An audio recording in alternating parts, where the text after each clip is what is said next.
Welcome to Fire Breathing Kittens, an actual play podcast. Every episode microplot is a complete adventure with a beginning and an end that fits into the overarching macro plot of the whole season. Because they stand sturdily on their own, you can listen to these adventures in any order and can skip any you don't enjoy. Today, we are playing using the mechanics from a game called Here at the End. It's our first time playing, so we might make some mistakes. If you enjoy these mechanics, you can find Here at the End on www.ufo-mina.itch.io/here-at-the-end. Build your own Here at the End character and play a game with friends. Here at the End is a one-page RPG of retirees at the end of their lives, about the strange secrets that lurk within their biographies, and about the elder gods that lurk in the darkness of humanity, hungrily waiting to claim what was once theirs. To play it, you'll need one or more friends, a few hours, and a shuffled deck of a tarot deck's major arcana. You've had an entertaining life, an exciting life, one that your surviving relatives don't know anything like the truth of. Now you're in a nursing home, Twilight Acres, a faded mansion with peeling wallpaper and the reek of antiseptic. Somehow you've found others like yourself, fellow strange travelers willing to swap stories. Who knows what your stories might achieve? This is the part where we each introduce our bio to everyone and then our secret history to just the listeners, with the other two players taking their headphones off for that part. Who wants to start? I'll start. Okay, very good. The bio part that we hear? Okay. I will be playing Addam Shelley, who, for longtime listeners, may recognize from past episodes. He is Nug's first friend, but definitely not a good friend, as in not a good person to him. Addam Shelley is a sculptor with one arm. He has a bitter ex-wife, a son he's disappointed in, and Nug as people who survive him. He is in the home, ghoulishly waiting for someone to die. Okay, I'm going to take my headphones off. Leave me back in. Time. For his secret history, Addam unknowingly but very, very willingly served a god of forbidden necromancy, the same entity that Dr. Spark serves. He has sacrificed friendship, love, artistic integrity to his own vision and flesh sculpting. His gifts have been wealth, fame, critical acclaim, longevity, scientific knowledge. And he still serves that power, and that is why he is ghoulishly waiting for someone to die so he can take their parts and continue his own life. We're back. All right, you want to go next, Professor Pimento? Yeah, sure. So, my name is Professor Pimento, and you've definitely never seen me before. Not at all. I am a very, very aged green. Well, I used to be green, now I'm kind of a grayish green lizard guy. I'm wrinkly as anything, and they keep drooping over my eyes, so my vision ain't so good no more. I used to, back in the day anyway, I used to teach botany at the Guazzo Institute of Technology, and that is right, I am an old git. What have I gotta say now? I got no family left no more. I'm survived by no one, and I'm in this home because I am, well, what'd you say? I am old. I'm an old lizard. Now, time for my secret history. All right, folks, I'm gonna not do the voice for the moment because I want it to last. So, the big secret history, and the secret that this voice has been playing all year, in fact, is that every single one of my characters who have done at the exact same voice has all been playing the elusive serial killer and hitman Dr. Nightshade, known for such famous murders as quite a lot of them, as well as Armando's parents back in the day. I serve the dark powers of chaos and may have a little something to do with the architect, Aurora, back from Booty Behind Bars, but more on that a bit later on, probably. What I'm sacrificed to get here?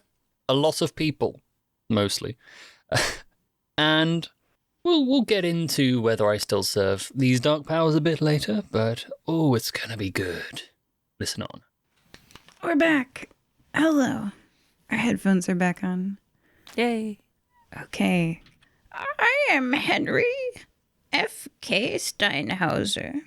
I am survived by Hudson, my grandson, and Edward, my son. What profession they worked on? Let's see. I was an herbal healer and also the deacon of Sekhmet. Why I'm now in this home? Well, my son Edward stole all of my wealth that git. Well, he worked at the Institute of Technology as well. GIT. Oh, I imagine there's something I missed. So, secret stuff now. I'll wave you guys back in. Oh, your headphones are muted. Okay, got it. All right. What dark power I served? Well, I mean, first let me tell you the rest of the secret information from before that affects this. What profession I worked on was actually, I was an herbal healer. I sold fake medicine to dying people because you know who can't sue you? The dead. Why I'm now in this home? Well, my son Edward stole all of my wealth because he found evidence, a sedative medicine that, well, let's just say, yeah, he's right. He's correct. What dark power I served? Reshep, the god of plagues.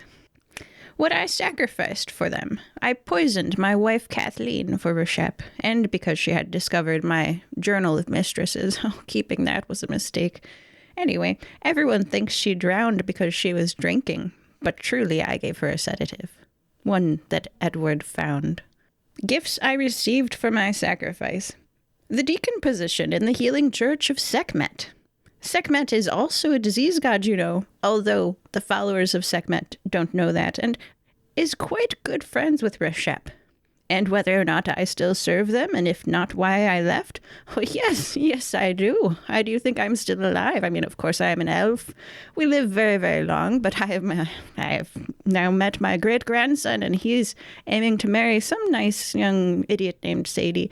They'll make a good pair. They're both quite, dumb. So anyway, very few elves live to see their great-grandchildren, you know. I mean, but my point being, yes, I'm nice, quite an old. And wealthy and powerful and respected. And that's what worshipping Reshep, the god of plagues, has got me. I'll now wave my other players back in. Hey guys, come on back in. And we're back. Yeah, I really like doing this voice. It's fun. Okay, welcome. All right, we're continuing to read. It is early Sunday afternoon, just after lunchtime. We have all gathered around in armchairs, around an electric heater, as winter rain lashes down outside. It is time to remember about life. Starting with the oldest player, or maybe we could do oldest character so we can argue about who's older, like proper old people.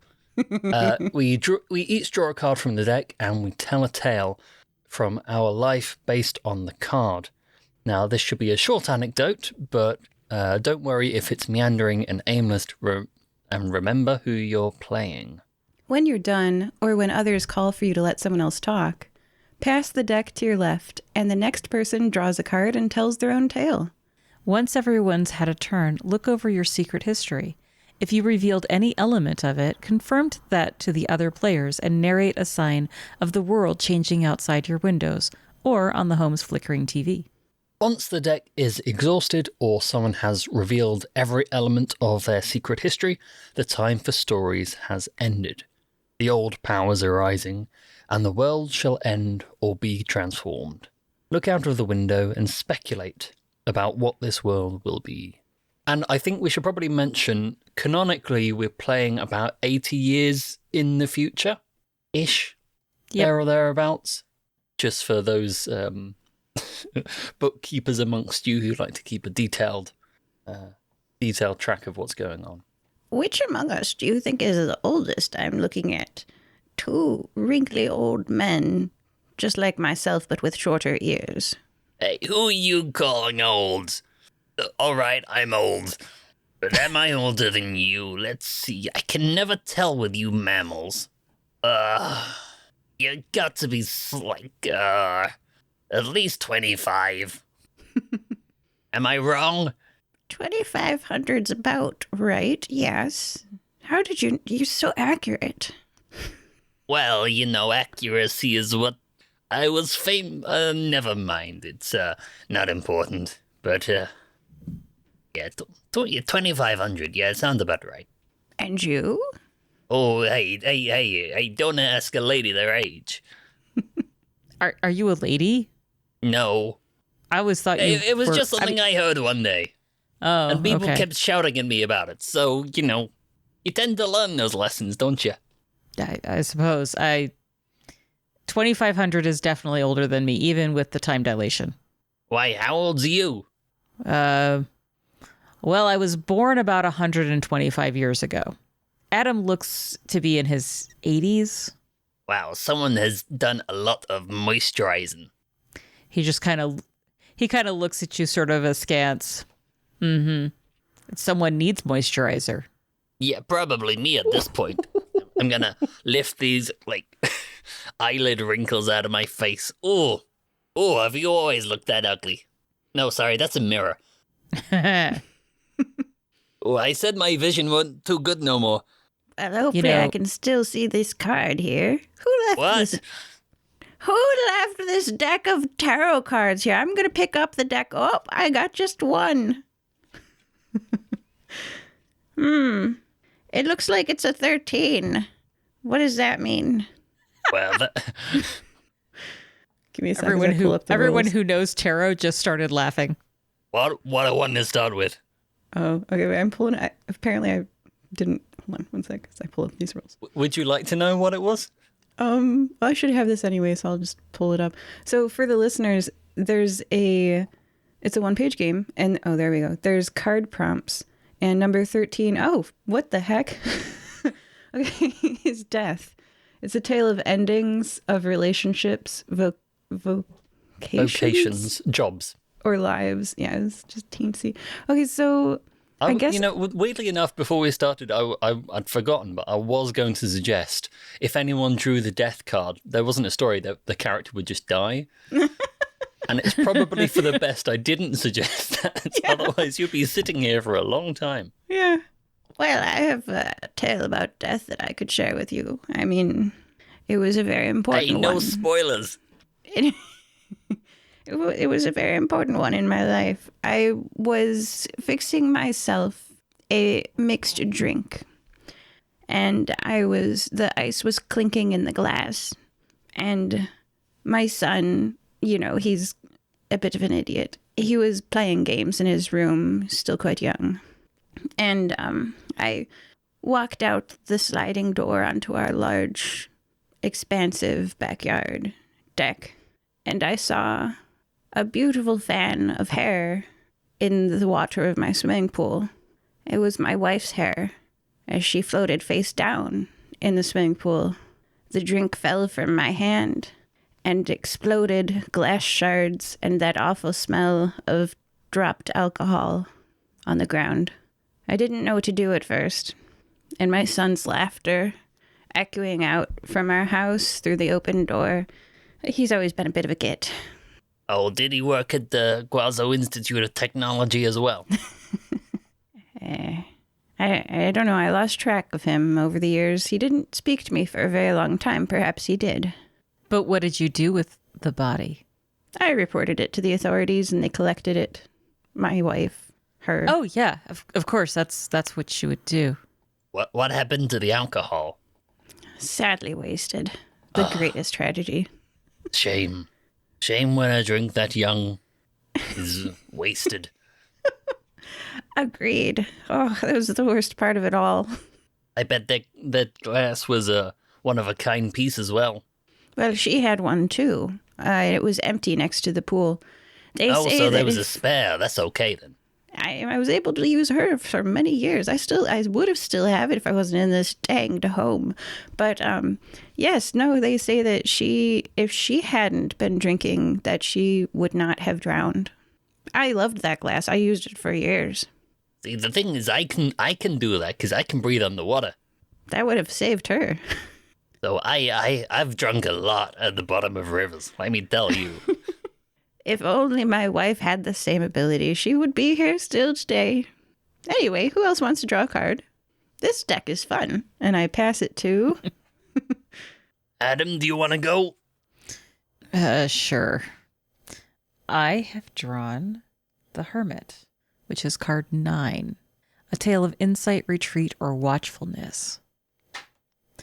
In my time in New Nicomoy, this was about 40 years ago or so, I had to take a lot of odd jobs for a while until I could establish myself and do the work that I was really meant to be doing. Unfortunately, once I went to New Nicomoy, my fortune did not come with me. So I had to start over and pull myself up by my bootstraps like any young man ought to do, unlike my son. But that's neither here nor there. So when I was in New Nicomoy, I had to take a number of odd jobs, and one of them was at the Panopticon, which you don't understand about New Nicomoy is this place is their magic is beyond anything that we've ever encountered. There's machines that seem to come to life, and the whole society just has embraced rapid communication, and it's very strange and a very strange world. If you haven't been there, I don't recommend it. But when I was working in the Panopticon, this is an institution that, well, effectively it surveils its entire citizenry at all times. So I got to see the best, the worst, and the everything of everybody. When you work in the Panopticon, you're bound by a number of tricks and spells from speaking about it, and it's isolating to sit there up in this room surrounded by screens and watching everybody. And every so often we'd get a request for some information of something that was, somebody had done something or a crime had been committed, and we'd pull up that information, the log files, to see, who had committed this crime. So you can well imagine how I felt when one of those files that I had to pull up showed my old friend Noog committing assault on someone. Let me tell you, I was a little glad, gotta say. But this is New Nicomoy, so there was no justice there, and I got away with it. It's kind of annoying, but every so often I wonder if that had happened in Nicomoy, or we had a Panopticon in Nicomoy, how much safer we would be, how much happier everybody could be. I got a quick question. How long ago was this your role in the Panopticon? Well, see, time in New Nicomoy isn't quite the same as it is here. For me, it was about 40 years ago. But here, it was closer to 60 or so. I don't know. There was some time passes differently in New Nicomoy, so I'm never entirely sure how that all works. So, do you see everyone doing crimes, or just the people who you want to see, the people you've already got IDs for? Oh, with the Panopticon, you can see everybody. I think I just threw open my mouth a little bit. Oh. But what kind of tale do you have to tell? Oh, well, wouldn't you like to know? And let me tell you. As I pass the deck. Oh, well, this'll be fun. I drew the Emperor, which is number 4, which is a tale of authority, sterility, or ego. So there was this one time, right, back when I was teaching at the Guazhou Institute of Technology, and the guy in charge, the dean, I think we wanted to call him. That's not what we called him, but that was his job title. So one day he gets us all as lecturers lot. We're all sat down in the canteen, right? There's me and Jimmy 2 feet. He actually only had 1 foot. And then there was Sandra, the Sandy, I think she used to be called. She was some sort of sand golem. She taught what was it? English literature. Hey, I don't know what English is either. But she taught all sorts of kind of poetry and stuff. The three of us are sat down there and he goes, "Hey guys, look, we know you like your off time, but you can't be doing those volleyball tournaments no more." And we go, "Why? Hey, why not? We're not hurting anyone." And he goes, "Well, that's the thing. They are actually hurting quite a lot of people if you use the students as the volleyballs." So we're sat there going like, I mean, is it really that big a deal? You know, we kind of grade on a curve, and those people who fall below the curve get, a good old spike. I mean, it was a lot. Those spikes would have been, metal in my day. So, we were kind of taking it easy on the kids, and but this guy is running his mouth off. So, maybe that night, one or two of us, we kind of having a bit of a drinky poops and hanging out on the bottom of the pool, and we're just chatting away, and we go, "Hey, what if maybe someone to give him a special drink to drink, and maybe he can go off somewhere else?" So then, okay, we may have had one too many, but put it this way: the next morning, a frog hopped out of his office. And no one happened to see the dean ever again. And those volleyball tournaments continue to this day. Oh, it's so funny. People never check their drinks. No, that is true. And let me tell you, the science lab got quite the dissection the next day. Well, sometimes people get what's coming to them. All right, who's up next? Oh, nurse, over here. It's happening again. No, go on. The nurses take forever down here. They really do. Someone should complain. Oh, maybe stick something in their drink. Am I right? If only I'm stuck in this home. I don't have any personal possessions, but...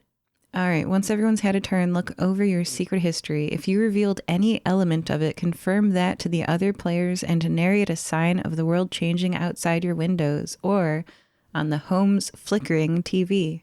I have not yet. No, me neither. Oh my gosh, same. We all have You've hinted at it, though. Yeah, but, okay. I didn't listen. For anyone listening to this, I wasn't listening when Henry revealed the secret, but yeah, I'm suspicious. No, none of us were listening. I'm suspicious. I'm also very interested in what secrets you guys have. This is a fun game. We've got to figure it out, and the audience, if they skipped that first part, is figuring it out with us, or maybe they're just entertained by our slow clue piecing together. But yeah, all right, so we do it again, right? Let's do that nurse thing first. The nurse thing. Describe the nurse. I like to think at this point all the nurses are kind of like automatons, and they're all kind of rust buckets, quite literally. Can they be flesh golems? Yeah, sure, why not? Mindless flesh golems. But yeah, like mindless flesh golems, and they're all kind of, they're made out of substandard meat, as it were. Very very cheap meats. Let me tell you, they're absolutely awful. Poor workmanship. No one has artistic integrity anymore. Yeah, nurse, I need one of the blue ones and a green one, and what do you mean it's brown? Ugh. Yeah, you know what, just give me the whole tray. Oh, okay, so what were you saying? I was saying this is a hand. That's still good. There's a 14 that I flipped over, so that's temperance, a tale of balance, work-life balance, or unexpected mixtures? Ooh, I wonder what could be an unexpected mixture. Let's go work-life balance. You know, it's quite peaceful here. It's much better than when I was a deacon. The deacon of Sekhmet. I'm sure you've heard of Sekhmet, right?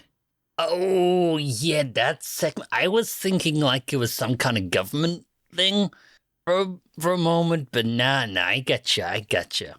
I know what's I going on. have no idea what you're talking about. Oh, the healing god, Sekhmet. Oh my gosh, we were flooded with people. They would walk in the doors with a broken arm. They would expect to walk out with a fixed one. And whose job was that? All of the priests. And as the deacon, whose job was making sure they weren't snoozing and being lazy? Mine. So I would go around and bang open the door and say, "Get to healing. Sekhmet demands it of you. Don't you want to be a good person? Don't you want to go to heaven? Get to healing. Get out of bed, you lazy lump. It's 4 in the morning already." And I would go down the hallways, knock on all the doors, and get them out of bed. Managing people is honestly the worst job. Yeah, tell me about it. Like trying to manage how to like moving them, and the smell sometimes. Ugh. Especially in a healing church, they would come in with pus and blood and diarrhea, and I'd be like, "Please, on my floor, what are you doing?" Oh yeah, don't get me started on how like that sort of stuff stains. Ugh.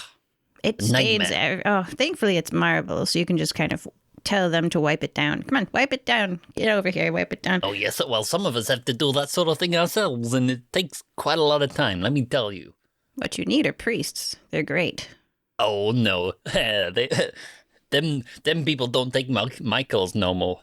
It's easier if you use a oiled apron when you do that kind of work. Yeah, it repels the blood. And Protects your clothes better. It does. And like oilcloth and honestly just having priests to do everything for you. And but a lot of people don't realize that healing and disease are very closely tied together. Really. I mean, how? Well, you're always around diseases. You get to know the diseases more than you get to know your patients. You get fond of them. That's good to know. I mean, I get the feeling maybe someone else should say something now. All right, fine. I'll tell my story. So I have pulled card 1, The Magician. A tale of mastery, the occult, the elements. Do you know, I didn't always have 2 arms. How many did you have? 4? 1. I lost my arm as a young lad, and a very talented surgeon replaced it. And she replaced it multiple times over the years as I grew. And most of the time it worked pretty well, and I became a sculptor. But when I was a young man in my 20s and it was supposed to be the last graft, I don't know what happened. I don't know if she used less talented flesh or something just didn't go right, but it was never as good. That arm, that hand, everything I sculpted with it just turned out wrong, imperfect, flawed. So I started sculpting one-handed anyway because I just didn't want to deal with it. I literally am a better sculptor with one hand tied behind my back than most people ever will be in their lives. I mean, that's pretty cool. Yes, it is. Like, so when you got the second hand back on, was it like on the opposite side of your body, or was it like 2 on one side? It was where my arm is now. It was my right arm. And opposite sides. I'm not some kind of like the basic I'm not some model. kind of freak. What are you? I'm a lizard. Yeah, his limbs can sprout out of anywhere. Have you seen what his tail does after it grows my stuff back? grows back. Yeah. Really? Yeah, well, not so much anymore. Back in my day, I used to cut off my tail for fun. Adam kind of leans over and starts like about to touch Professor Pimento. Really? Oh, yeah, Well, if you heal them wrong, sometimes they sprout out 2 arms from the same socket instead of one. They're just so oh full yeah, of the that healing. did actually happen once. Like, ooh. I mean, I did Yeah. well in the volleyball at that that time. Did you cut it off? Is there a scar? Um, you know what? I think that one. Actually, let's see if I can work it into a story. Yeah. All right. The lovers. Oh, well. Number 6, A Tale of Choice, Romance, or Sacrifice. Well, let me tell you, that oh, I had some good memories with that As I said, that was one of those days we won that volleyball championship, a clean streak across the board. 2 arms on one side, one on the other. Boy, we were unstoppable. But one day I kind of had to make a choice about that arm. Put it this way, that arm had a tattoo on it. You see, and I mean that was a mistake I made like in my youth before I kind of properly got started, and it was like my only identifying mark as it used to be. And there was one time back when I started, I got seen one time, and they saw the tattoo, and like 50, 60 years later, I bump into them. Chance like 1 in a million shot. I bumped into him down in the market, and they see the tattoo, and like I see their eyes light up, and they know who I was. So what you gotta do, eh? By that point I was. Can I say I was a different person? Not really, but I'd mellowed a bit. I didn't quite have the same energy I used to have. So I kind of had to just let him go. And like, I had to say goodbye to that arm. It was a tough old thing. We'd been through so many years together. But yeah, so I tie it onto a horse, slap the horse's rear, and just kind of hold. Like the horse runs off, and I feel my arm just kind of bopping loose and or tearing, and it flies off without me. And as soon as the cops come for me, all I have left just down on the floor is this one little arm. So no one can find me no more. I do miss that arm. Got a lot of memories with that arm. Wonder what it's doing now. I wonder if it would grow another me. That seems very extreme for just somebody seeing you. What did they see you do? I wonder. No. Well, put it this way. Back in the day, there used to be these things called laws. And, some people follow along with them, some people not so much. And if you're one of those not so much sort of a people, then if someone sees you doing something maybe I shouldn't be, then that's bad. Especially if they can ID you afterwards. So you were a criminal. Well, I mean, from a certain point of view, maybe. I mean, who isn't a criminal of some degree? Look, some laws are meant to be broken. Yeah, I see, I see laws in the same way as bones, Some are just made to be broken. I mean, you remember, was it about 10, 15 years back, we had that person in charge of Nick and Moy who was like, oh, I'm going to make it illegal to eat tofu. I mean, maybe a bad example. That was a good law. And we caught a lot of people. But, but then they decide, what was it, making sunshine illegal? Well, to be fair, if you're ruled by a vampire for 15 years, outlawing sunshine makes a lot of sense. Yeah, but to actually make the sunshine itself illegal? Kind of difficult to enforce. Yeah, well, that was their downfall. Yeah. I mean, it's a poor vampire who forgets about daylight savings.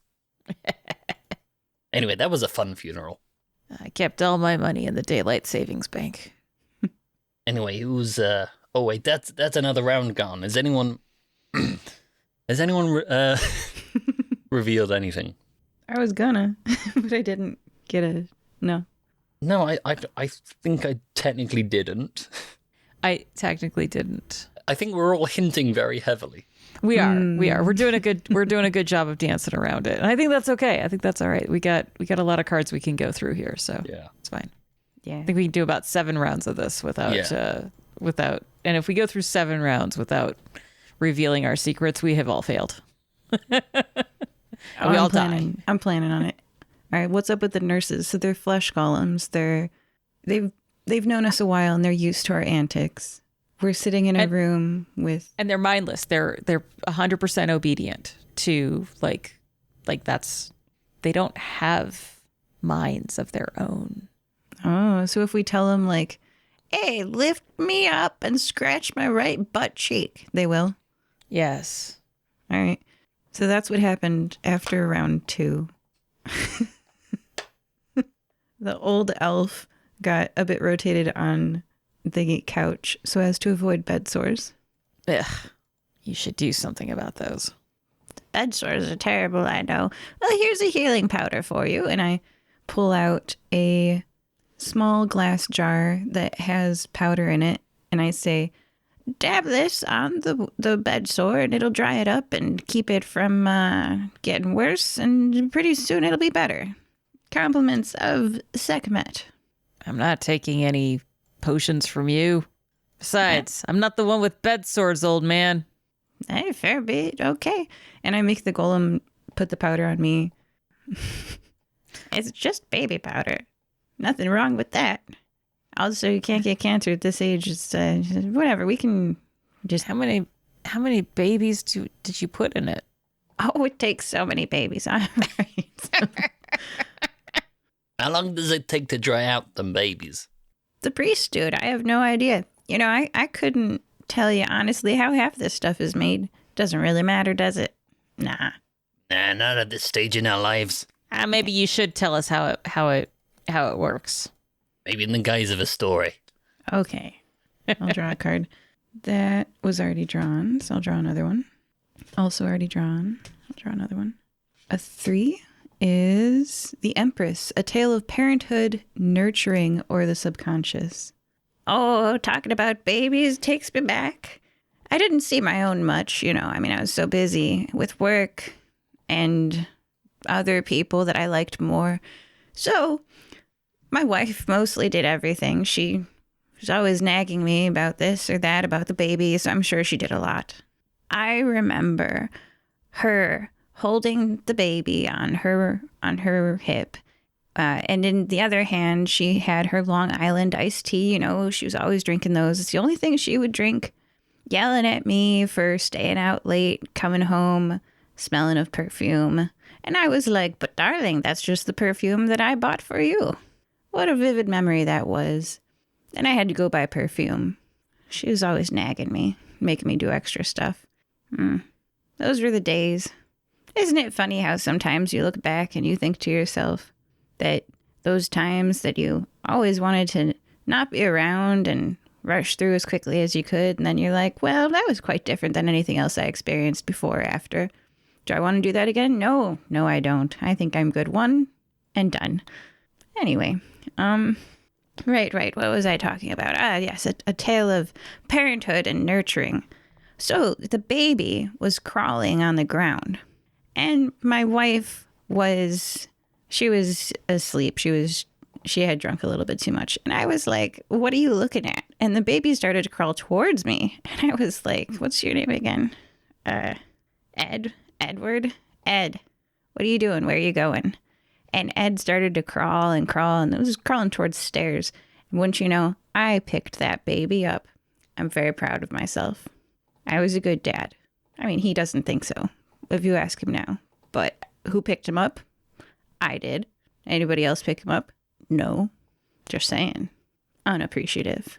Yeah, you're definitely the unsung hero of this story. Why was your wife asleep? Those Long Island iced teas. That's all she would drink. Told her to try some water. Pace yourself. She was like, no. Well, she tried some water eventually. That's the important thing. Hey, that's a good one. Yeah. I remembered.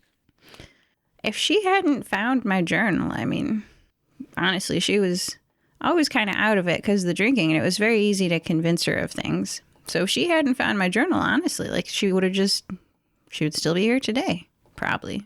Yeah, well, that's what happens when you teach a mammal to read. You know, I have a son, too.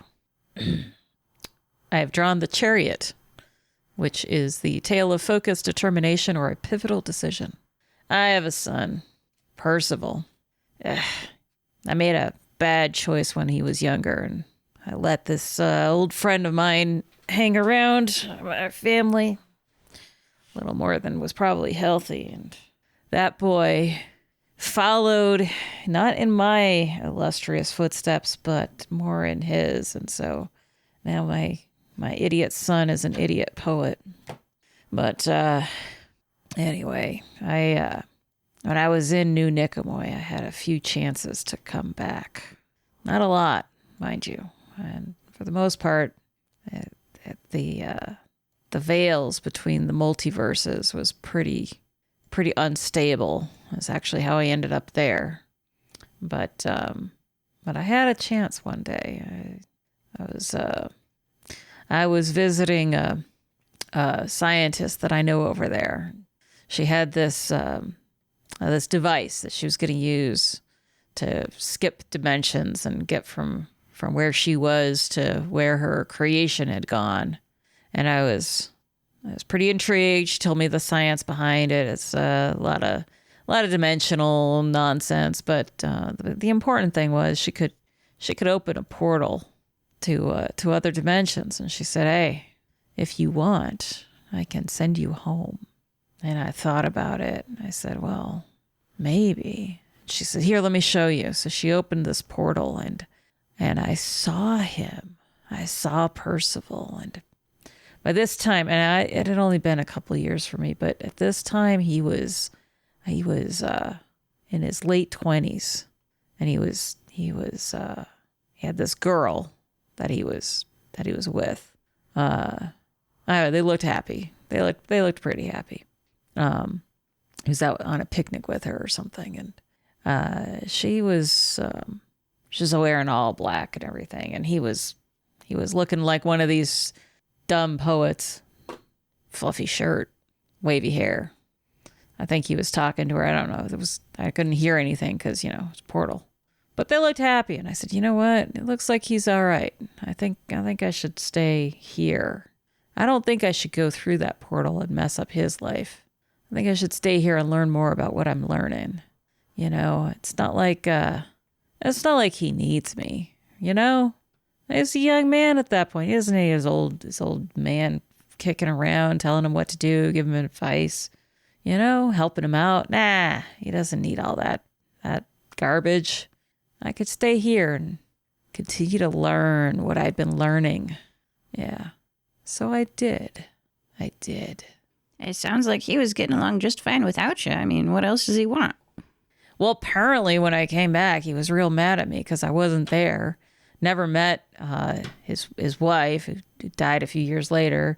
Never met his kid, who, he's like moved away and stuff now. And I don't know. It was kind of tragic. She died. He ate her heart or something. It was weird.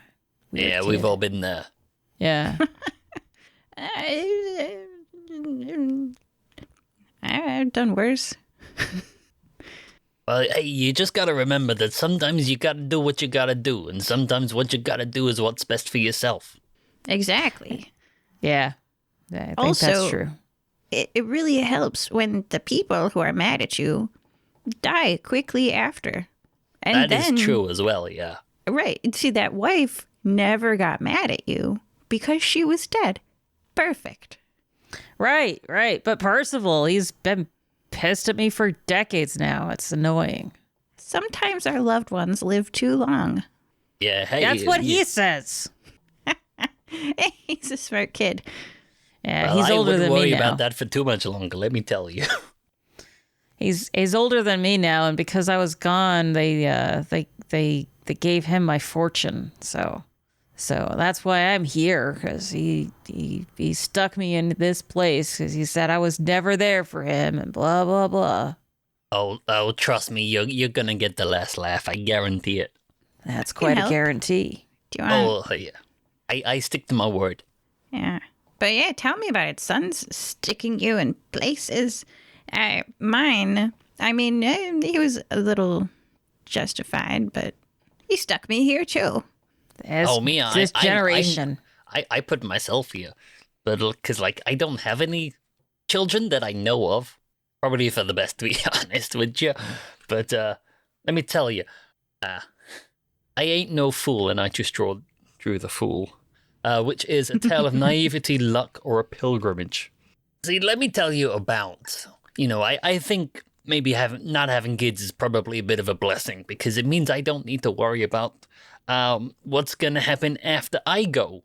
So let me tell you maybe about one of the luckiest days of my life and the naivety of someone else.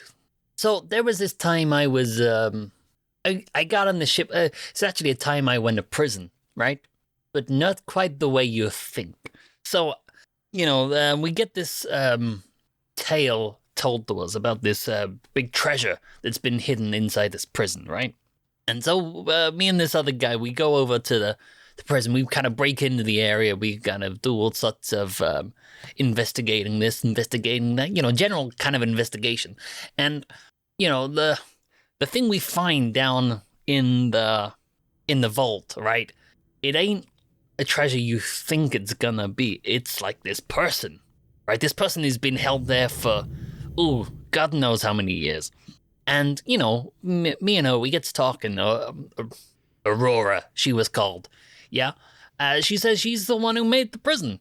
And I say, great. Aurora. Yeah. Aurora Beasley? She was fine. I didn't get a second name. An elf, red hair, curls, smelled like cinnamon. I don't know. Did your Aurora have like a need to take over the world? Oh no, she was a housewife. No, they're different Auroras then. Oh, okay. That would have been fun though, wouldn't it? Anyway, so I gets to talking with her, and she's like, I want to take over this dimension, and I'm like, I mean, it sounds good. Like, I got nothing against it, but this guy I'm with, he's one of these more stuck-up types who, when I was talking about those people who like following rules and those who don't, he likes following rules. So I didn't want to, push the boat out too much with him. So, we get to talking and we have an agreement that Aurora, she kind of just goes off to another dimension and takes care of that. But, see, that's where the story would usually end. But one of those blue things I got given, it might have been the hand I ate. It's got me in a real chatty mood, see? And, I actually went back a couple of weeks later, back when the heat had died down, you see? She was still there. She was waiting. Because, I may have slipped her a note on the way out. Oh. I went back. Oh, yeah, there, now it's getting some action. Yeah. I went back and I talked to her a little bit. And I says, hey, how about we just go with my plan? And that, give it, 80, 100 years? Basically, just wait until I die. And then you can come in with your massive, however you want to do it. Armies or meteors or, giant automatons which just take over everything. Wait till I'm gone. I got nothing, left behind me. I ain't got no legacy. I just kind of want the chaos, We're kind of on that same page about that. She's like, yeah, I like that idea. I'm waiting until you die. And then she waves her arms around and says some words. And there's this attachment I feel now. I feel like my heartbeat is kind of linked to her somehow. And then she knows exactly the moment I die. Whenever that is, whether it's in the next minute or the next hour, let's say, maybe 2 if we're feeling chatty. And then she knows she can come through the tear and tear this world to pieces. Funny. That's very nice of her to wait until you die. This Aurora sounds like a fantastic girl. Aurora. Was it Aurora or Amelia Beasley? So this is why I used to write these things down. Anyway, this Aurora, what a promise follower, really. Oh, yeah. She's a good one. Well, when I say good, I mean, of the megalomaniacal types, she's a real G. Hey, we're not so bad. Really, organizations work better with a person like us at the forefront. They're more productive. It sounds like this Aurora of yours has things in the bag. Oh yeah, so we've chatted a couple of times in the years since, and we kind of got on pretty well. I wouldn't call it anything official. If a relationship is based on waiting for someone to die, but that's kind of everyone's relationship anyway. So everyone's just waiting for the other one to die. Sometimes the waiting takes a little bit less time than it would be expected to. Yeah, well. So she hasn't, helped you in it? Did she give you... Oh, I know what I would do. Did she give you any medicines? Oh, well, medicine in the sense of unimaginable wealth. That's good medicine. Yeah, Hey. like people say laughter is the best medicine. I say a fat Money. stack of cash can buy many medicines. Money. Yes. Authority is actually what I value more than money myself. Oh, I mean, don't, let's not go too far. Money can buy authority as well. Oh, it can for sure. Okay, how has the world changed? Is that 3? Is that around? Mm-hmm. Okay, how has the world changed as we're talking about this? I think because I have revealed my the dark power serving the architect. So I think the storm has rolled in a bit more. So instead of just rain lashing the windows, there's thunder rolling, and maybe the light outside is getting darker and weirdly purple. So I actually revealed that I sacrificed friendship, love, and artistic integrity to my own vision and flesh sculpting. So I'm going to say that the flesh golems here at Wherever we are. where are we? We are in Twilight Acres, a faded Twilight mansion with Acres. peeling Yes, wallpaper and the reek of antiseptic. Thank you. Twilight Acres. I was like Shady Grove, something. I don't know. So the flesh golems here at Shady Grove are Twilight Acres. sorry, at Twilight Acres. Shady Grove was the one you literally just made up. Right? Sorry. They all have these kinds of names. All right. So the flesh golems here at Twilight Acres, they are okay. It's going to be a little macabre, but whatever. So's this whole game. They're wearing aprons made of oiled leather. This is a callback to earlier when I said that that's what you wear if you don't want to get viscera on you. What does this mean? I don't know. I mean, to be fair, it's probably a decent thing to wear in an old folks' home anyway. Yeah. Not for any nefarious purposes. It's just PPE. Mm-hmm. Personal Sure. protective equipment. Sure. Hmm. Did Henry reveal any part of his secret? You guys tell me. What are your guesses? What dark power did I serve? What did I sacrifice for them? And what gift did I receive for my sacrifice? Anybody got any guesses? Yeah. Yeah. Yeah. Yeah. I mean, If do you you get it want us right. to say it? Yeah. Oh, okay. Okay. You serve the pestilence and war side of Sekhmet. Whoops. Yes. I serve Reshep, god of plagues, best friends with Sekhmet. Well, we're pretty confident you sacrificed your wife. If that wasn't super obvious after the first round. Yeah. Yeah. Yeah, she shouldn't have discovered my mistress journal. Everyone thinks she drowned because she was drinking, but I sacrificed her to Reshep because Reshep demanded, and I gave. It was a very convenient request, wasn't it? It worked out for most everyone. Yeah, when your boss is like, "Can you do this?" and you go, "Oh, it's all right. I've already done it." Yeah, actually. And the gifts received for my sacrifice. I'm not sure what those are yet. Nope. No, because when you do, like, things end. Right, So, right. So when I so reveal hold that, off on that. you're all... the world ends. So, all right. How does so it's outside, it's dark, it's lightning. Yeah. So do you want to golem. add? Because you've technically revealed two things. Yeah, I did. Sort of with time delay. Okay.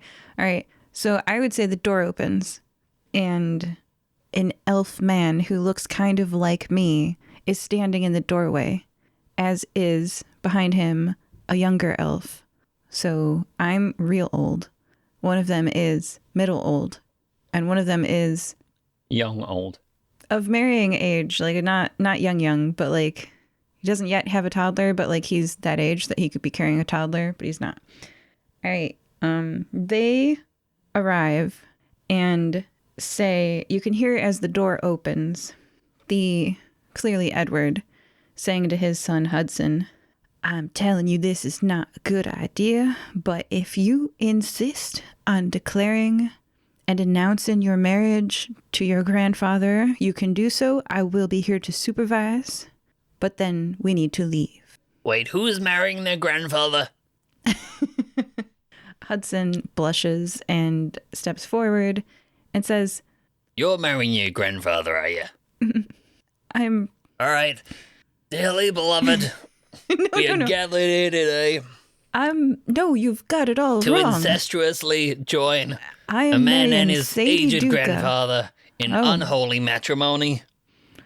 They're a bit off in this place. And he like shakes off his boots are wet from the rain outside. He sets the umbrella down politely at the doorway in the umbrella holder and takes a second to enter the room because he's super polite and a Southern gentleman. And he comes into the room and he's like, oh, of course he has like cupcakes for everybody in the nursing home.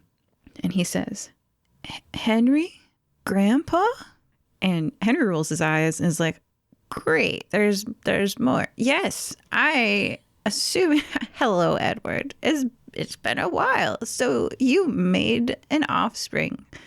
And Edward says, yes, father. This is Hudson, and he is nothing like you. Well, yeah, he's a lot smaller. And you're being offered a cupcake by Hudson. Oh, sure, don't mind if I do. Does this have any meat in it? I've got chocolate, vanilla, and beef. Yeah, I'll take a beef. Understood. And, you, Mr. Shelley. Addam Shelley. I already have taken like 3 chocolate cupcakes. Way more than I should have. They're from a luxurious, like, private chef, sort of freshly cooked an hour before they arrived here.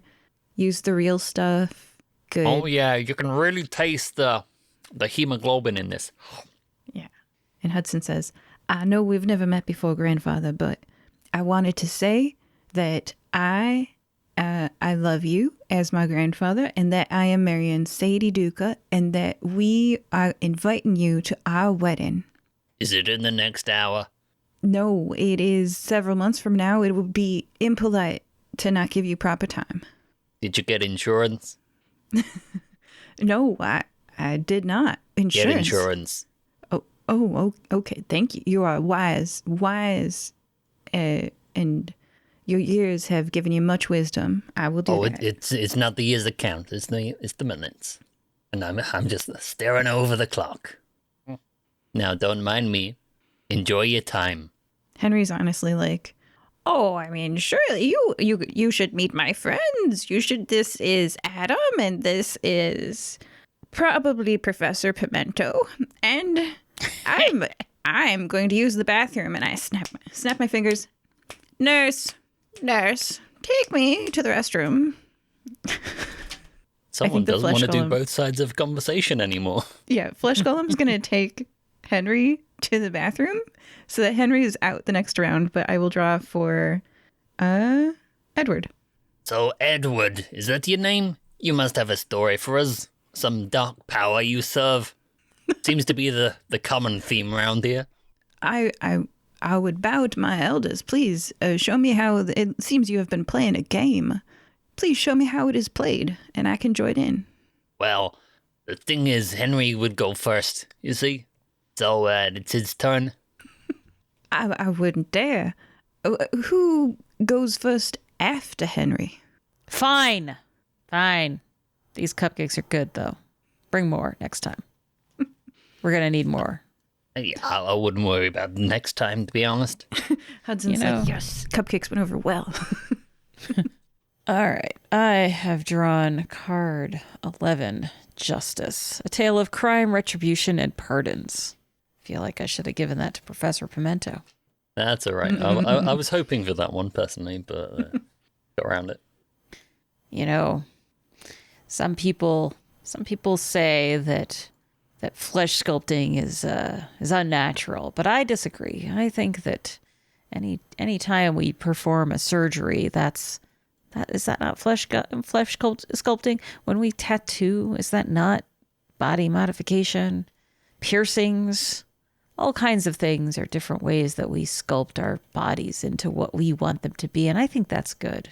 So I think that when they say things like crime against nature and abhorrent and aberration and things like that, they're just, it's just matters of degrees. It's like saying that we can eat cows, but we can't eat puppies. I mean, who made that decision? Who said we can't eat puppies? That's what I'm saying, Edward looks horrified. That's all I'm saying. And I think that, Professor Pimento, so to speak, you and I should have some talk, because I think you're real excited about dying here. Is that true? Well, they say, only two things in life are certain. Death and, I forget the other one. Avoiding taxes. That's the one. Yeah. Tax evasion. Yeah. Yeah. Well, Edward is covering Hudson's ears. You do one, there's only time to do the other one, right? So, yeah, gotta do them in the right order as well, because otherwise, whew. I was thinking about that, because, death is not so inevitable. There's ways. I mean, it can't. 45 minutes? Yeah. Yeah, sure, it's inevitable for 45 minutes. I'm just saying, there's things you can do. People you can talk to. Artists that can prolong your life. That's all I'm saying. Maybe that's something you want.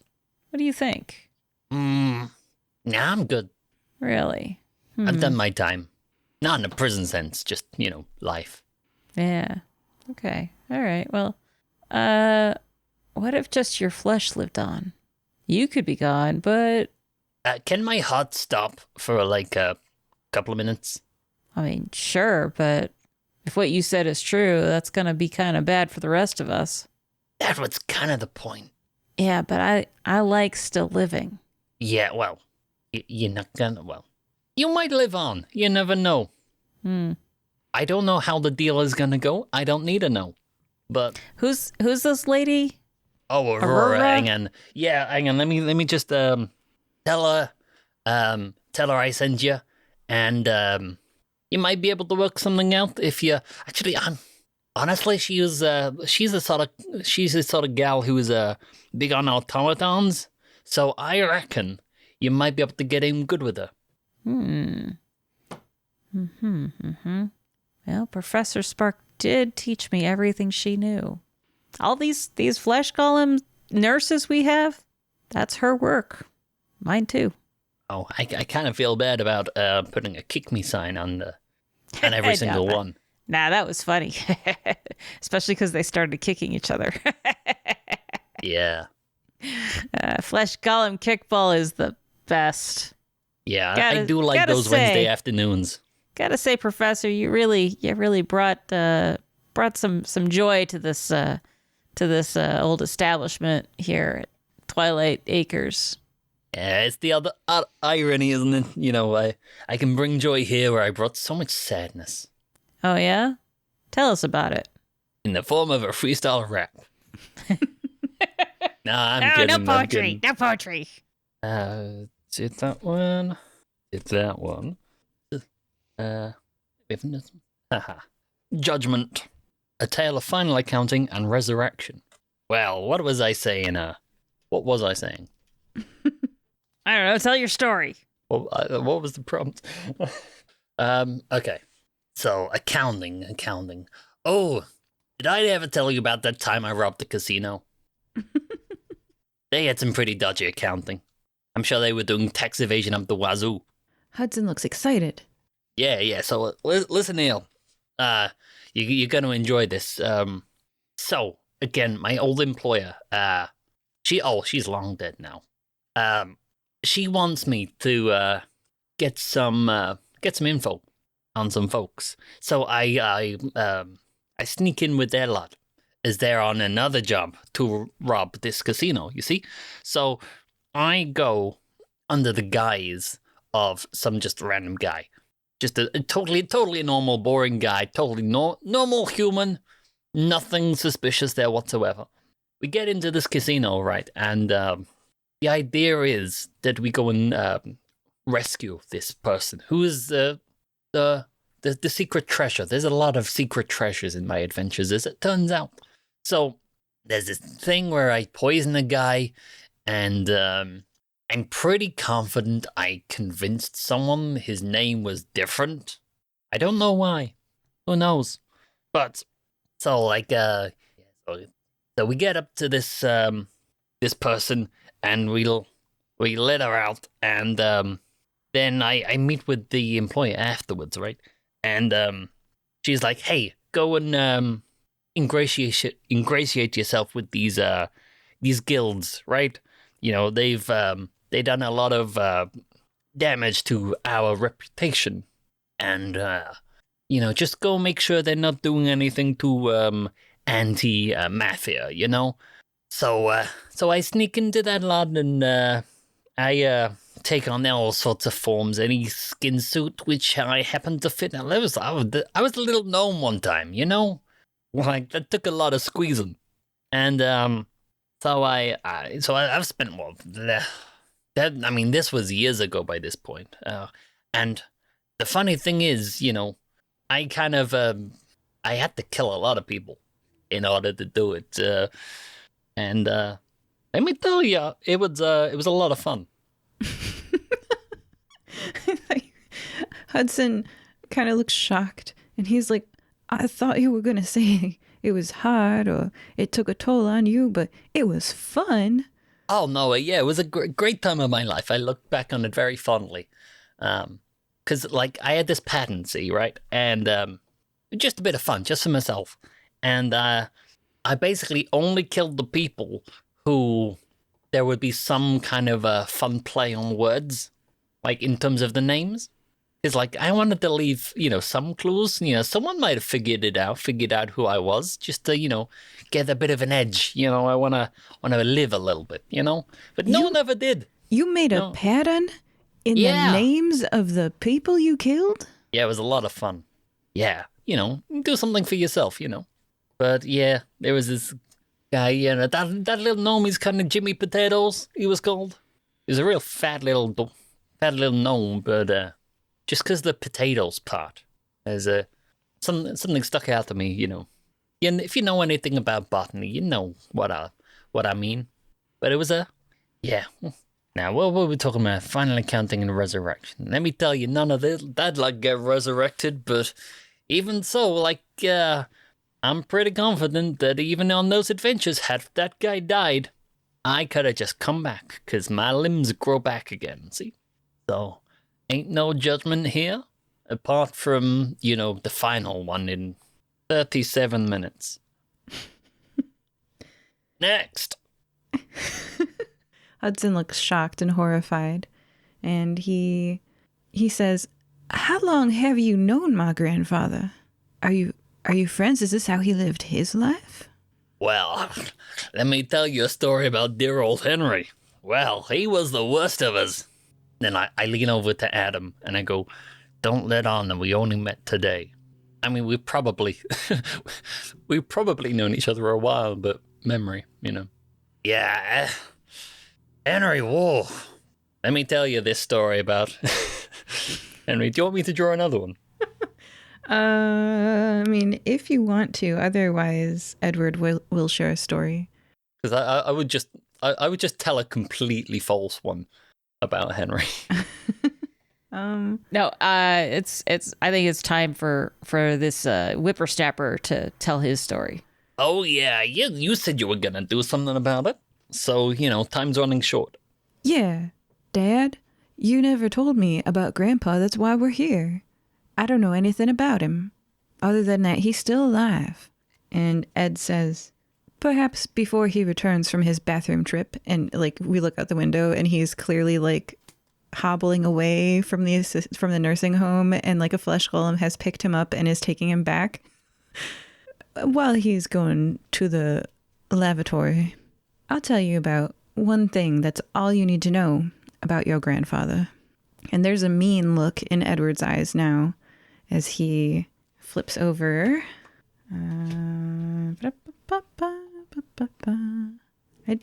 Is For the Emperor still open? I don't have it crossed off. I did that one, yeah. Yeah, we did that one. Okay, you did that one? Okay, all right. Then 2, is that still open? Yeah, that's open. Okay, all right. 2. The High Priestess, A Tale of Revelation, or Prescience, or Faith, but it's not. Edward says, Hudson, have I ever told you about your grandmother? And Hudson says, all the time, Dad. She was a wonderful woman. And Edward says, yes. And all I'll say right now, as these words are not coming to me very well as I can, is the time that I slept for a day. Have I told you about that? And Hudson goes, no, Dad, you slept for a whole day. I mean, I know we're elves and we live longer, but we sleep less. How did you sleep for a whole day? And he goes, well, I was 19 in human terms. I forget how many years I was in elf terms, but I wanted to drink, but I was not yet of age. And there was Dad's stash, but you see, he kept that locked up. And then there was the leftover mixture from Mom. She always drank these Long Island iced teas. And it was a powder mix, and you would put it in water, and you would drink it. And so I made it up, and I was so proud of myself. I was like, hee, I'm sneaking alcohol. And then I slept for a day.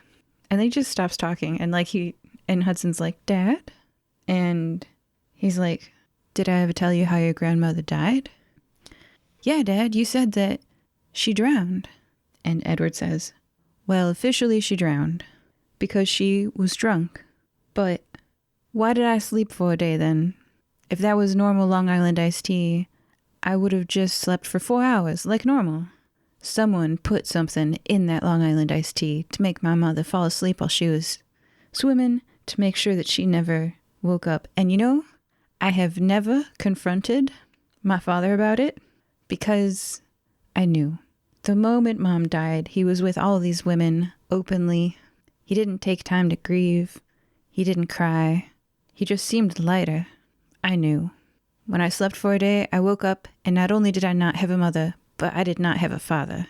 And you, Hudson, have done your duty. You have given cupcakes, and now I think we should be out of here.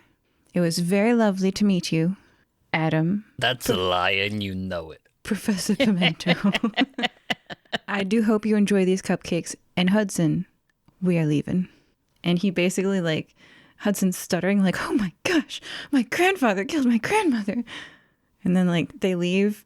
And right after they leave, the door opens again, and basically Nug, but without free will, and wearing apparently an oiled apron, bodily carries Henry back into the room and sets him down. Can Henry have some toilet paper stuck to his foot? Oh, yeah. Or a grass leaf. He's got a leaf in his hair and toilet paper on his foot. And he says, oh, if only you took medicine too. Ah, goodness. And he is plopped on the chair. Every family has secrets, right? We all have skeletons. Well, do lizards have... Yes, we all have skeletons. Yeah, I got it. Oh, well, I got a couple of skeletons. He's a lizard. He's not an ooze. Come on. Yeah, come on. I don't have a carapace. Right. So what did I miss? It's raining out there, and he takes the wet leaf out of his hair and dries himself off with a spare crocheted blanket. Why are you going bathroom outside? We have a lavatory. for the fresh air. Ugh. I notice it's a lot easier to breathe in here now. Yeah, well, I mean, it's a good thing you got in when you did. You see what's happening outside? The lightning crashes outside, and he's like, "Oh, No. that's a doozy."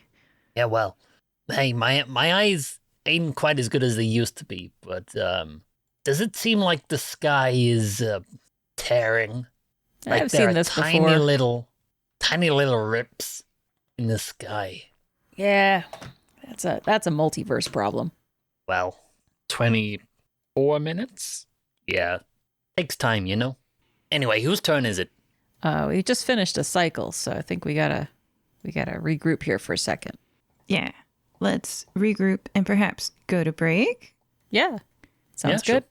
Joining us on this adventure were Professor Pimento, Not long now. Addam, My voice keeps getting more and more creaky. And Henry. Oh, yes, me too. And, you could leave us a review on iTunes, listeners. Well, there's still time, you know? Here's such a review now. This one came in at the end of October. It reply to the prompt, my favorite character is all of them. P.S. I think Nug's idea is very interesting, and I think I would like to make a character that can't talk. That is very cool and inspiring, and I like the poetry. Nug says thank you. Addam says poetry is how for... does Nook say thank you? By saying happy birthday. No, because Nug has a voice now, and Nug can actually say hello and things other than happy birthday. But yeah, if he did not have his voice, he would say, What did you call me? Bye. "Bye." Today's mid-episode shout-out is, quote, to my dedicated firefighter, Matteo. Your courage and selflessness are remarkable. You're a true hero. Thank you for being willing to do this job that brings with it everything that it does. End quote. You can arrange for us to read your shout-out at firebreathingkittenspodcast.com. Did you know? We have paperback, ebook, hardcover, and audiobook adaptations of our adventures on Amazon and Audible. Is there an episode of Fire Breathing Kittens that would make someone you know smile? Well, telling them about it would help us quite a bit. Cheers. Welcome back to Here at the End. This is probably the season finale of Fire Breathing Kittens podcast, season 2024. Probably. Last time, our heroes were in Shady Grove / Twilight Acres, a nursing home. Can we all recount, as players, quickly summarize what happened last time for our listeners? Because maybe there's something that they missed. Well, I'm Addam Shelley, and we've been just sitting around yapping and jawing our jaws off, talking about our glory days, and what we've learned so far is we learned that Henry over there, which is Hudson's grandfather and Edward's father, probably killed his wife. Well, he did kill his wife because he was a follower of Sekhmet, and secretly a follower of Sekhmet's other side, the god of pestilence and war. So kind of a funny guy over there. And we also learned that Professor Pimento is kind of a skin-stealing type of guy who has made some kind of bargain with the architect. And he keeps joking about it, but I think his minutes are numbered now, and he said that when he goes, so goes the world. Hey, who's joking? We Right, don't have time to be joking. Right, yeah. Oh, and for me, yeah, I guess we've been talking a little bit about my time in New Nicomoy and how I basically spent my years there learning flesh sculpting and at the expense of things like family and love, because Who the hell cares about those things? Which compared to us two, is not actually that bad. Yeah, exactly. Exactly. Yeah, I'm the hero here. I'm the hero. I'm the good you've guy. just been working on your professional development. Yeah, Who are- I'm the good guy who- here. Who are you calling bad? I've saved hundreds and hundreds of lives with my own 2 hands telling the priests to do it. Yeah, and I'm also a hero, I guess. Uh-huh. In certain circles. Yeah, sure. Look, let's face it. My line of work, you need a lot of cadavers, and some people can provide them. Yeah, like me. And me. I mean, most of the time we save their lives, but when we don't, where's the trash pile? Over there. Professor Spark has one. It's free. Nothing Professor Spark does is free. There's your mistake. Anyways, we got to be drawing some cards over here. All right. Because this has been... I don't know about you two, but my deck has been glowing ominously. All right. Well, I think I'm going first here, yeah? All right. Well, I drew the Hanged Man, which is number 12. A tale of sacrifice for knowledge or an execution. Isn't that funny? It's not like I only sacrificed my relationship with my son for knowledge. I mean, those are some bloody times in New Nicomoy, and then when I got back here, there was this town that had been overrun by zombies, and they had such a hard time with it, right? They were super worried about the living Walking Dead, so they were looking for somebody to help them out. They said, "Can anybody who knows how to deal with necromancy come and save us?" Flesh sculpting. Flesh sculpting it's an art. I'm telling you, you can do all kinds of things with it.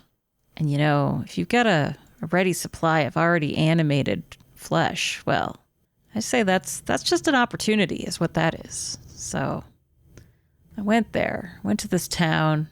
Man, I can't even remember the name of it. It'll come to me in a minute. I went to this town to learn more, find out, maybe do some experiments.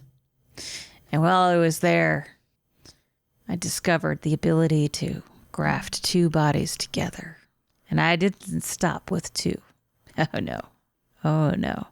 I kept going. I had to. You have to find the limits, right? That's how it works. So I did. I worked real hard on that. And it went all right. Of course, I took care of the zombie problem for them. They didn't have scores of zombies shambling through their town and a horde of many undead beings or anything like that. Oh no. I took care of that problem entirely, and I left them with the one. I grafted every single one of those zombies together into that enormous one mass. I worked with a bit of a sage there to turn it into a permanent thing. It's kind of a curse now. If one of them in that town falls, it joins the one in that town. I'm pretty proud of that. That was quite the project. Sounds pretty good to me. Did you call it like a zombie king? Did you get creative with the name? Were they all tied together with? No, it was called the one. The one. The zombie centipede. No, it's the one. The one. No, it's the one. To rule it's just them the one. all. It's the just one the to one. bind them. And in Shut up, you old man. We don't got time for your history. we have all the time in the world. Yeah, I took a vacation over to that town sometime back. Actually, I saw the one. It was it was a decent trip, not very good at bowling is the one. Can't ever decide on which arm to throw the ball with. Tends to work a bit better as pins, if you get my drift. Well, it doesn't have a singular sentience. That's one of its advantages, Yeah, I know. Yeah, you know what it's like being in like two minds about something. Like that thing is in like thousands. Yeah. Like That's if right. it's ever chasing you, just ask where it wants to go to eat. It will not be able to make up its mind. Unless it says you, in which case, goodbye. But anyway, all this talk of food is making me hungry, and we've only got a certain amount of time to get in our last meal. So, nurse, get me Actually, what do you two want? Tell me. Well, Oh, well, wow, look at that, nurse. That's.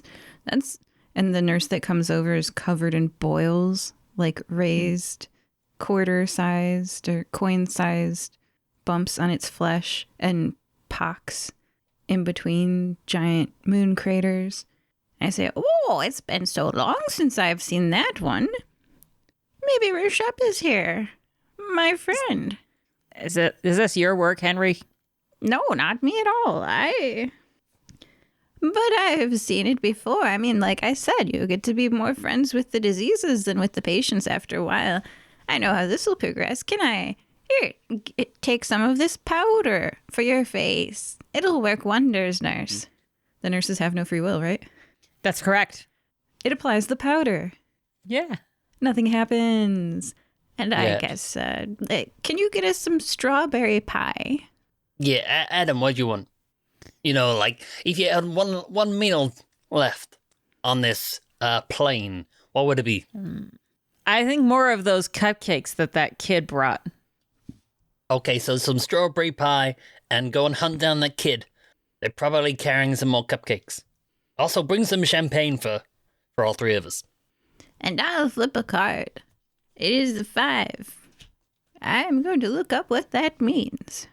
It is the Hierophant. I don't know what that means, but thankfully this game has interpreted it for me. It says, a tale of organized religion, heaven, or wisdom. Well, I have a bunch of wisdom. I don't know much about heaven. I've never been there myself. But I can tell you a little bit about organized religion. Oh, here we go. I was the deacon of Sekhmet, and it was quite an authoritative position. I wore the gleaming white robes. I had the virtual halo behind my head, and everyone respected me. It was wonderful. Sekhmet is a healing god, so it's very easy to see what a wonderful effect I had on the community. I would give people my, herbal heals, and it was nice that some of them would get better. But, they were going to get better anyway. Not everybody who's sick will die. And some of them died. And that's okay because, well, Rishep really liked that. So everyone won, really. I mean, the people who went with Rishep went to heaven. And the people who didn't. Maybe they went later. I got authority and praise and power and money from all of the people buying my medicines, and organized religion is one of the best things in the world. Where there's a sense of community, and, we help the older people that nobody really cares about us. Look at us twiddling our thumbs here. I'm twiddling someone else's thumbs. Look, I picked him up last night. Oh my, that's some hands. Yeah, they used to belong to Arthur, in 3C. Oh, Yeah, yes. I remember Arthur. That room is very clean today. Oh yeah, because he conked it last night. They had to Well, clean it out. happens. Yeah, Yeah, that happens. yeah. As it turns out, it was a fatal loss of thumbs. That's where your heart is. They always talk about it being in the ring finger, but no, it's in your heart. It's in your thumbs. It's in your thumbs. Yeah. Yep. Anyway, you were telling your story. Was I? Yes. Organized religion. Everyone respects you. It's very nice. And They look at you with this look in their eyes like your opinion matters. And anything you say, they will pay close attention to.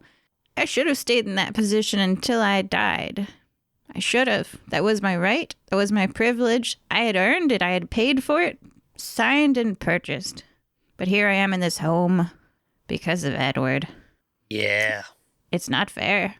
I mean, well, what would a better life for you be like, maybe? You know, if you made the decision instead of your son. Well, if he hadn't helped those 3 priests overthrow me, and now one of them is the deacon today, I would still be the deacon. And I would be, of course, leading the church and the ceremony and helping the individual people get healed or not, who cares? And that's what my life should be. But no, now there's Deacon Basker instead of me. Like they're doing a better job. Deacon Bastard is more like it. That's right, high five. Hey, 4 5s. High thumbs. Well, that's my story about organized religion. It's a wonderful boon for the community and for the individual and for me. Paid for that nice house. Yeah, I mean, I'm definitely one to. I can appreciate this change in circumstances is a bit of an annoyance for you. I mean, like I had quite a large change in circumstances. I've just drawn the Wheel of Fortune, by the way. Nice. It is a tale of luck, misfortune, or a change in station. So, where to start? See, I didn't always used to be this professor guy. Professor Pimento, I picked. Because pimentos are tomatoes. Yeah, sure. So, you know, in my old line of work, and it was work, I loved it, I didn't have a better time than when I was doing what you gotta do. Oh, they're peppers. They're peppers. Hey, I'm Okay. the botanist here. Don't tell me what a pimento is. Where was I? Oh yeah, so, I love what I did, but after a while, and especially after spending my year undercover and no one really no one getting my shtick, no one kind of respecting the bit, I kind of got a bit, I don't know, bored. It wasn't quite as fulfilling or like satisfying as I was expecting. I was kind of hoping someone would, come on and, come and confront me about it. I mean, I killed a lot of people, I really flew close to the sun with some of that stuff. There was one time at the theater, right? I had a real close escape when these guys were coming after me. But, things don't work out sometimes. So I kind of had a long, hard look at myself, and it was like, okay, what do we do with our time? And I was like, well, maybe we can find a sense of fulfillment somewhere else. So I kind of ended up getting into teaching, as it turns out. I know a lot about plants and a lot about, mostly how to kill people with them. But you get my point. I'm a hive of knowledge, and so I took up this position, and using my own body, because aside from that one guy, no one had seen it before. So, for the first time, I could actually kind of, I could be myself, and I kind of liked it. For the first time, I wasn't actually pretending to be someone else, using my illustrious masters of disguise and my a million different voices. I could actually, be myself and work for myself and do what I wanted to do. And as it turned out, it was mostly volleyball. But I I got to the point where I enjoyed what I was doing. And for the first time, it wasn't like murder related. I mean, not to say, I didn't do any kind of like hobby murders when I did plenty of those, but they were for me. And really, looking back at my life, I'm glad I spent that time with the fire-breathing kittens, because it made me so bored that I actually had to do something for myself. The fire-breathing kittens. Those goody two-shoes. Yeah, tell me about it. Never heard of him. Yeah, you're in luck. I wouldn't worry about it. They're not going to be around much longer. Nobody's going to be around much longer. Yeah, hey, someone gets it. What is the difference between my personal death and the end of the world? I mean, really, there isn't one. No, they're the same thing. Well, they will be. They will be. That's beautiful. Here we go. Here's the one strawberry pie for you, and a tray of cupcakes, and let me just remove that hand. No. Tray of cupcakes for Give it you. here. Give it here. Oh, do you Give want me a the hand. Give me a Okay. hand. Okay. All right. I could do something with that. My last work. Oh, yes, like this lovely crocheted blanket. Do a handicraft. Let's see. Yeah. Emphasis on hand. Yeah. So Addam is going to flesh sculpt the hand into a until it looks more like a scuttling spider, a little bit like Thing from the Addams Family, but not as friendly. And it keeps trying to like claw at people and stuff. Just a little cantrip almost. Perfect. Oh, yes. Also, there's a champagne for you. One for you and one for you. Thank you. Thank you. I thought we could do a toast real quick for no ulterior motive, just while we're here. Hey, Yeah. why not?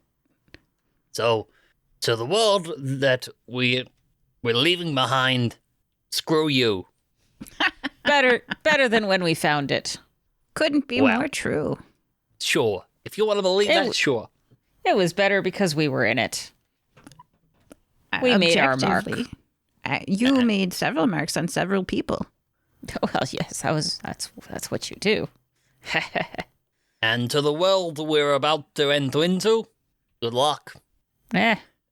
Cheers. Down the champagne. Yeah, there's no way I'm drinking something that Professor Pimento handed me, but that I pour it into, like surreptitiously pour it into like a nearby plant, which promptly withers. I drink it. I don't care.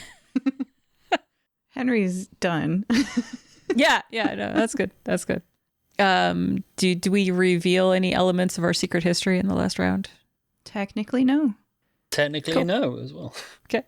I just have one All left, right. so if I reveal it, the Yeah. game instantly ends. Well, it doesn't instantly end. It ends when we finish that At the round. end of the round. Yeah, So, might as yeah. well next turn. All right. So am I going first then? Again? Yeah. Okay. I notice how you shuffled yourself out of that sequence, but all right. I have drawn number 18, The Moon, a tale of transformation, madness, or impossible knowledge. Come on, we got time for one more story, I think. One Yes. last one. Yeah. Well, I mean, it started with death. it's true. It's true. And I think death is the ultimate transformation, isn't it?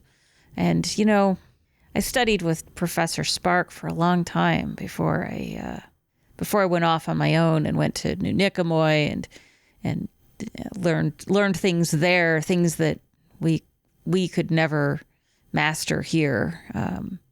The technologies they have are beyond anything that you or I could have even imagined, except apparently Professor Spark had somewhat imagined these things herself, because she is the one who wanted to make golems that could think but had no free will. And she tried so hard to do that. And she and I worked together for a few years on it. I never told Nug about it because he was such a fire-breathing kitten about free will and agency and blah blah blah, freedom. Well, you know what I say? I say that some people just don't get to be free. That's just it. That's just the way it is. Some people just don't get that, and maybe they don't deserve it. That's the way of the world. It's like people think that everyone can be rich. Not everyone can be rich. Not everyone That's right. can have free will. That's just not the world. But not who is going to be the janitor and the garbage man and the flesh golem. Who? Exactly. That's exactly the point. Somebody's honestly, got to be the flesh golem. Honestly, if you have unthinking flesh golems and unthinking automatons, is that not better than slavery? Someone has to do the hard labor, right? The unpaid labor. The whole system depends on it. So As the person in power, I entirely agree. yes. So that was, and her mistake, I think, was that she wanted them to be able to think, but she didn't want them to have free will. And so she had done some weird magic to get Nug's soul into him. And I think that was her mistake. So when I worked with my magics and worked on the projects I worked on, I made sure that I didn't touch the soul. The soul has no part with the body. They are two separate things. They do not belong together. And so I made sure that as I did my work, that the things that I worked on were dead and severed before I started on them. I think we make a fantastic team here. I mean, you're working on the dead and making good laborers out of them. Professor Pimento over here is creating those bodies for you. She's on the supply side, yes. Supply, product creation. And then if anybody needs comforting, they can come to me if any of that distresses them. And I'll either comfort them or they'll die and not need comforting. Perfect. Would they die under your care? To whom do their souls go? Souls, they go to my dear friend. Let me just check his name real quick. Yeah. Reshep. To Reshep. To heaven. Of course. I don't just eat the souls. They go to heaven to Reshep. And See? and the bodies go to you, and the other ones are comforted. Perfect. Now, see that this is what I'm saying though, is that if your god takes their souls, then what happens with my god? Because my god is a hungry god, and it they're wants eating those the souls. I do. Well, you'd have to bring that up with Reshep, but based on the amount of boils on the nursing staff around here, I'd say you might be able to meet Reshep pretty soon and talk to Reshep yourself. I find them to be excellent company. They could join in telling tales. Maybe we can get them to give their perspective, or maybe just some the cold touch of mercy. Weirdly, I think that most gods are actually, kind of communists. So they have like a shared food, like all the kind of souls, they just go into like a shared pot and they kind of just share it out between them. Yeah, the gods have this worked out. Yeah, because religion is cyclical. So people, come around again to different religions all the time. So, someone's got a better supply one day, the next someone else has got it. They all just share it out and, they're the ones in charge. No, my god is a hungry and jealous god. He does not share. Oh, well, there shall be a feast in about 10 minutes. You'll be able to ask. Yeah. Anyway, I was actually thinking about your whole golem free will thing. Have you? Because you said that Spock made the mistake of providing intelligence, which made them also want free will. Have you considered limiting the intelligence up to the point where you could convince them that they don't want the free will? It was honestly easier to sever them. Because it just seems that, if this population just kind of you convince them into thinking that that's what's best for them, like you're living under your dictatorship, then they're probably happier for it. Yeah, it's a lot of work. Yeah, I mean, it's all hypotheticals now anyway, isn't it? But anyway, who's we got next? Is it Henry? Is it Henry? Oh, I have entirely lost track. I felt I might have dozed off a little bit there. It's possible. Oh, yeah, don't worry, that'll happen. Yeah, it's about right on time. Yeah. Yeah, I'm gonna pull one of these cards up now. Well, it's a 15. So I think that's the devil. That's fun. Oh, no, this is one of my visitors. Yeah. Well, we were just talking about her shop. Ah, well. So the devil is a tale of seduction, obsession, and domination. Man, seduction makes me really wish I still had that journal. And all those names, those were some stories to tell.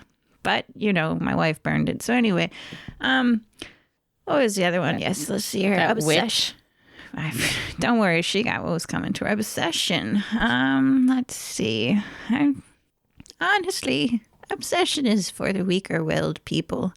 You need a sense of control over your life, and obsession takes that from you. So if I really cared about something, or if I started to care about something, I would just give it up. Just let go. Be free.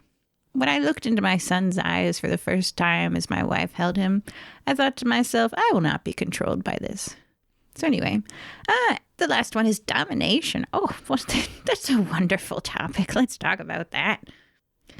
Domination is the best pursuit, the ultimate quest for mastery over not only yourself, but the world around you. Domination is true control and authority over everything. I mean, what else, right? Am I right? What else could we want out of life? That's why I still serve Rishep.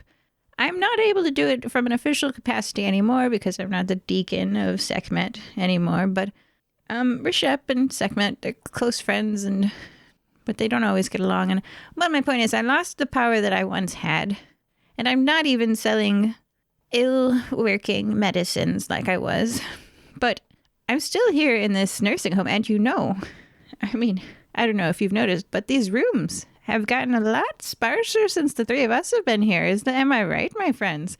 What with Professor Pimento and me cleaning things up around here, honestly, everyone around here, look, they're spry. They're like the fittest of the gazelles. No one around here is infirm, because we took care of those, didn't we, Professor Pimento? Yeah, we're really doing a service around here. They should be paying us. They should. I'm being paid, aren't you? Well, in the sense that anything that's not nailed down is going straight into my room, but... Oh, I get officially paid by Rishep. My room has its own TV. Oh. But anyway, so yeah, no, I'm not sure what my point was here. The devil is really, if you think about seduction, obsession, and domination, the only wrong thing about that is the obsession. Let it go. You don't need it. The devil's fine. Yeah, well, he's over there. Hey, Peanut, how you doing? Yeah, I'll be with you in one moment, all right? Sorry, it's just my ride. Oh, your ride. Are you going somewhere? In a sense. Yeah. Anyway, I don't know. I'm just a rambling old coot. What do I know? Yeah. That's one of the last effects of. Yeah, you're gonna be rambling for a little while, and then it's gonna go all quiet real quick. I think I'm about done. I've done everything I wanted to do, man, except for one last time with that Amelia or Aurora or whatever her name was. Apart from that, I've lived a good life. Can't believe she burned my book. They had all the phone numbers in it. What's a phone? The sending stone numbers. Ah, yeah. Anyway, I think the time is getting short. I think, well... Maybe one last story from you. Yeah, I think so. Let me see over this. Ooh, there's one last shining card. Why is that one glowing? Oh, pretty. This one is the Tower. I think is a tale of disaster, crisis, or liberation. So, yep, a Peanut. I will be with you in like minute and a half. Okay, just give me a second. So disaster for the world, a crisis maybe, but liberation for myself. I think both of life and lies. So I think maybe in what time I do have left, I should probably be honest with someone. So, here goes. I've never said these words before, this is interesting. So, my name is not Professor Pimento. My name is not Jimmy Potatoes. My name is not Reg Hugh Man. My name's not Cameron Fodder, or Horatio Harbinger, or any of the others. My name was once Dr. Hemophilius Nightshade. Oof. Been a while, yeah. I was a hitman for the mob, part-time serial killer, and legitimate botany professor. Who would have thought it? But yeah, one point in my life, I served only chaos. The idea of it, not one of those cosmic beings which kind of pop around the place. Just the idea of chaos. I just kind of did what I wanted to do for fun, money, and I had a good time. But I think it's about time to call it quits. I've done what I wanted to do, and looking outside, I can see what's coming. The architect is breaching the barriers into our world and bringing with it, who knows how much destruction. So, as I said, she comes when my heart stops. And trust me, I'm a lizard. My metabolism is bonkers. I took enough poison to kill an elephant 4 days ago, and I'm still here. So I think we're just about there. That champagne was weirdly enough just champagne. Kind of speeds things up a bit, but I think I'm out. Let me just look over my notes on the wiki, see if I've got any more crimes to confess while I'm here. I think you killed Armando's parents. Yeah. Yep. That was found out, I think. Well, we know about that one. Yeah. Well, if it's not on there, it's not important. So let's think. Last words. Yes, Peanut, I will be with you. Look, there's an eternity down there. Just give me a couple of seconds. It's I don't know. What would you two pick as last words? These may legitimately be your last words, so pick them. I'll see you next time. You look over at Henry and he appears to be asleep. Okay, never mind. Okay, what would it mean? No, I got it. Well, I win. Oh my gosh. And with that, Dr. Nightshade slumps back in his chair and closes his eyes as the heavens open outside the nursing home, and enormous giant automatons squeeze themselves through the gaps in the universe, and they drop down onto the surrounding area, and in fact kind of all over the place, as their eyes start shining with magic powerful beams of laser deathness. I'm making up all sorts of words, but we're going for it. And the architect comes through one of the barriers in the sky as Peanut also kind of whisks away both Dr. Nightshade and Henry. Yeah. Through a suspiciously new staircase in the floor. And Aurora starts doing a speech she's practiced quite a lot for the last 80 odd years, which only Addam is around to hear. Oh, I think Addam is probably making his way towards some dimensional rift that's opened up because, for all he knows, there's more to learn. Yeah. So if you climb through that, and you can piece out of this dimension as someone is piecing into it. Well, no, yeah. not piece. Definitely not peace. Yeah, so it's I'm warring out, basically. Yeah. Tell us, when she speaks this speech, do the architect's words kill everyone who hears her? I think maybe just for a bit of fun, instead of killing them directly, it would be her words cause a state of panic in whoever hears them, up to the point where everyone reacts differently. So some scare themselves to death, some kind of go into a frenzy and maybe start attacking other people just due to that fear. Then some people, maybe some people are just chill with it, but then they get eviscerated by the giant automaton laser beams. I like it. But either way, Welcome to the apocalypse, folks. And it's raining. And Of course. to make matters worse, it's also raining. Yeah. The old powers are rising, and the world shall end or be transformed. The camera pans outside the window at the giant automatons with their laser death eye beams, at the words of the architect causing panic and mayhem or nothing, and then they get sliced by the eye beams. And then it zooms in, first on the still form of Professor Pimento, Dr. Nightshade, I presume, then on that old dead elf, and on the retreating form of Addam, who has disappeared through a portal to another dimension. Go ahead and give your closing words, everybody, because joining us for this adventure were Professor Pimento's player, Well, I guess I'll see you in hell. Addam, See you next time. and Henry Steinhauser. Goodbye. Bye.